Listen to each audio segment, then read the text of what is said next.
to episode 4 of the Soldotnalong tech support video series. We are going to talk about separating the sleeves from the body today. And I am all done with my yoke right here. Oh my gosh, it's just so pretty. I had the best time doing the color work for this. It was wonderful. So I'm looking at the pattern here, and in the section that says separate body and sleeves, it says from the beginning of round, mine's right here, knit X amount of stitches. So I've already gone ahead and done that right there.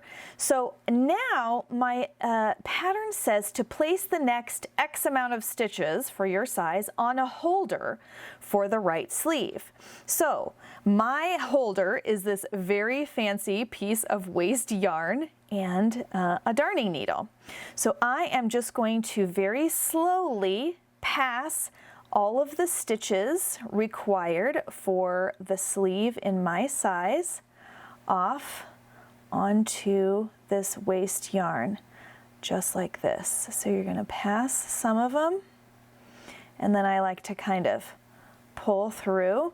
Make sure you leave yourself a nice long tail right here, because you're going to need to tie it in a bow to hold it all together.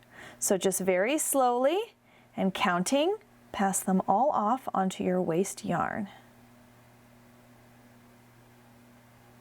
My last 5 here. Okay, so that's it for this one. So now I can pull this off here. Okay, so now it says that I need to cast on a few stitches. So my live yarn,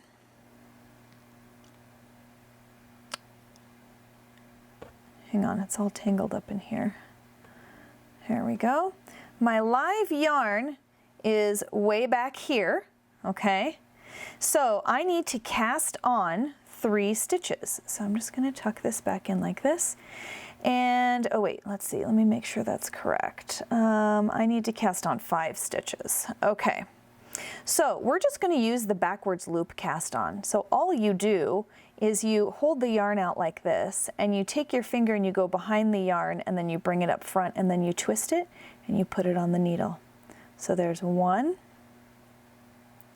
2, 3, 4, and 5, just like that, okay? So now it says to knit more stitches. So, well, my live yarn is over here and I have this really big gap. So what you do is you take the stitches that you put on the sleeve and you kind of pull it towards you, and you bring the needles together just like this. Now you can resume knitting in the round. So we're just going to slide these together really close, and there we go. We are joined again, and you want to try to make sure and not pull this area apart too much so that it tightens up those stitches. But now we are back in the round again, and I'm just going to knit a few stitches here so that we've got something substantial. And then to help this gap from not getting any bigger, I'm going to find the end of my waste yarn here and leaving it loose so the sleeve is still an appropriate size. You don't want to cinch it shut. I'm just going to very carefully tie a cute little bow. That will help prevent this gap from getting any wider. And there is your future sleeve. It looks really small right now because it's a little bit cinched up because it's on this waste yarn.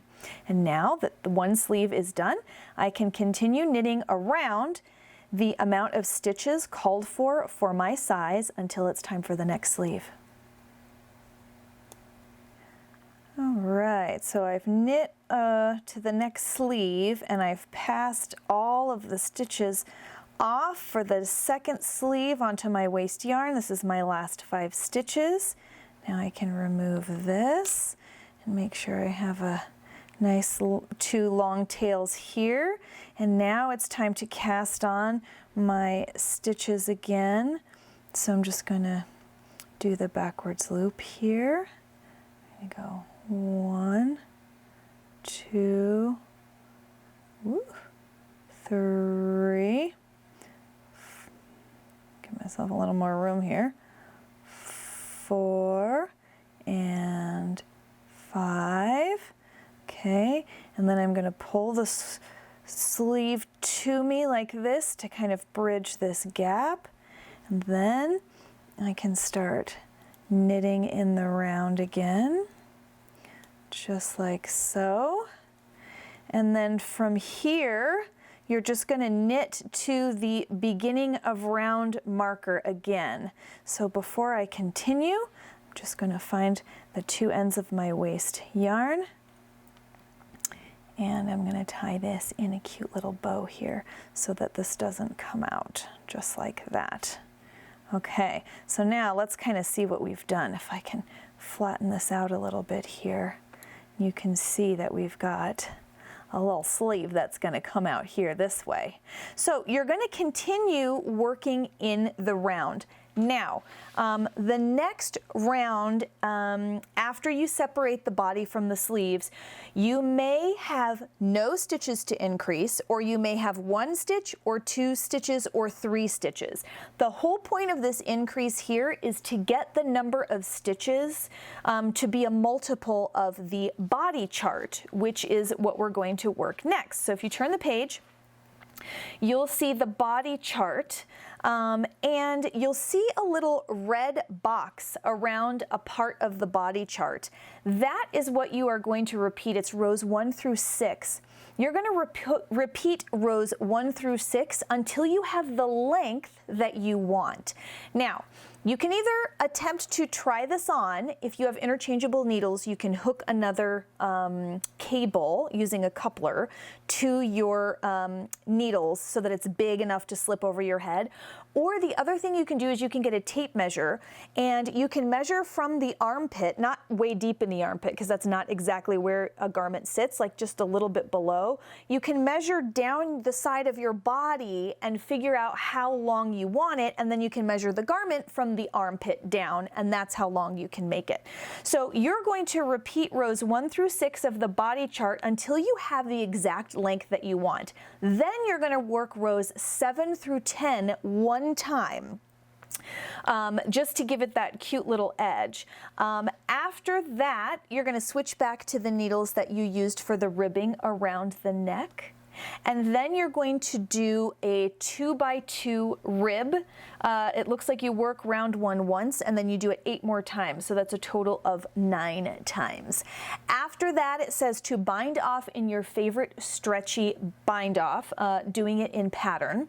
So I have one that I really love that I'm going to show you in the next episode. So I'm going to go put my feet up, I'm going to work the entire body, and I'm going to finish rows 7 through 10, and I'm going to finish my ribbing, and then I will meet you right back here to do the stretchy bind off.